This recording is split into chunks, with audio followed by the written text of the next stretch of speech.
What's up, Monkey Royalty? It's Kaz bringing you another complete, total, wonderful, comprehensive boss guide. This one on Shingandang, which was kind of a tough fight. There's a couple moves that Shingandang has that's just like kind of annoying and you really need to practice, so that's what we're here for. If this video or any of my videos do anything for you, please don't forget to like and subscribe. We are trying to build a community of gamers, helping gamers with some of the best and toughest combat out there. And half of anything I ever make from YouTube goes to a charity that we choose every 3 months or so. We've already donated $300. So let's get into it. The way this is going to work is I'm going to show you all of Shingandang's moves, how to defend against them, where are the vulnerability windows, and how to exploit them. The first move I'm going to cover I call Stampede. It's one that he often starts with, and it's a pretty straightforward charge at you. The only thing that's tough is there's not a lot of build-up, and it's oftentimes from kind of his just sort of boilerplate standard position that he's in. So it's actually kind of hard to see it coming, but what I will tell you is when you do see it, it's easy to defend against. Just aim for one of the holes between his legs and arms, and you're good to go.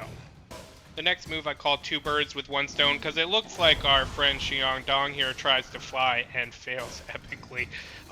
But you can see it here. There's not a ton of wind-up. He just sort of crouches down and then leaps.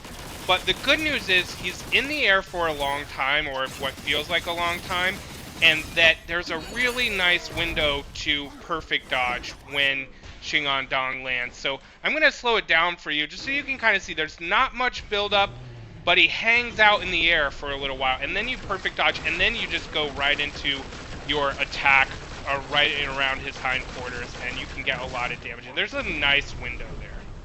The next move I call Baby Got Back. It's essentially when you're in and around his hindquarters, and he just sort of belly flops with his back flops towards you, and there's a groundswell that comes up when Shingandang does it. So you just need to be kind of careful with that. The real secret here to defending against it is just when you see it coming, because there is a slow enough build-up to roll when the groundswell happens and roll away from him, or just like it's a lot easier to avoid when you're at a little bit of a range.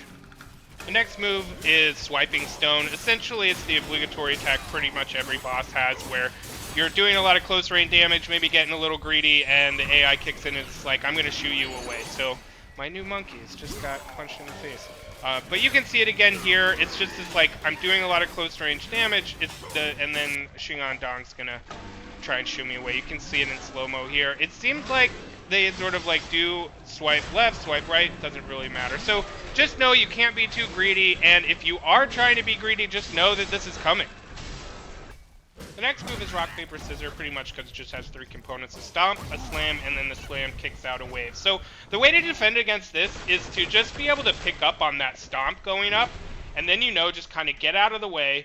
And then when the slam comes down, it's good to be relatively close, because then when you roll away from the slam and the wave at the same time. But you can hear me, you can watch me mess that up here, where I get kind of far away, and then I try and roll from the slam, but the wave gets me. So just be cognizant of it. And again, we're back to not being too greedy with Shingandang, and getting your licks in, get away, see what he's bringing, and taking it from there. On to the next move, which I call Pound Sand. It's 2 really big pounds where somehow Shingandang like travels a long way between the first and the second one, which is really annoying. And then a third one, so that's 1, 2, and then this third one with both fists that sort of sends these rocks. So both fists go down, and then Shingandang pulls their fists out, and these rocks pop up. Now all of the pound downs can hurt you, but so can the lifting their fists up and the rocks that come up explode. So those rocks got me, and maybe you'll see here they also explode after a little bit. So yeah, it's tough, and it doesn't feel really fair because Shingandang like basically levitates over to you from one move to the next. So the best thing to do is to look out for it and be mindful of keeping your distance in between your vulnerability window attacks. The next 2 moves are sort of variations on more groundy pound stuff. So one is this sort of pound down that sort of swipes across, kind of a big AoE followed by a straight pound down, where the pound down can get you, and so can the action where Shingandang takes their fist out of the ground.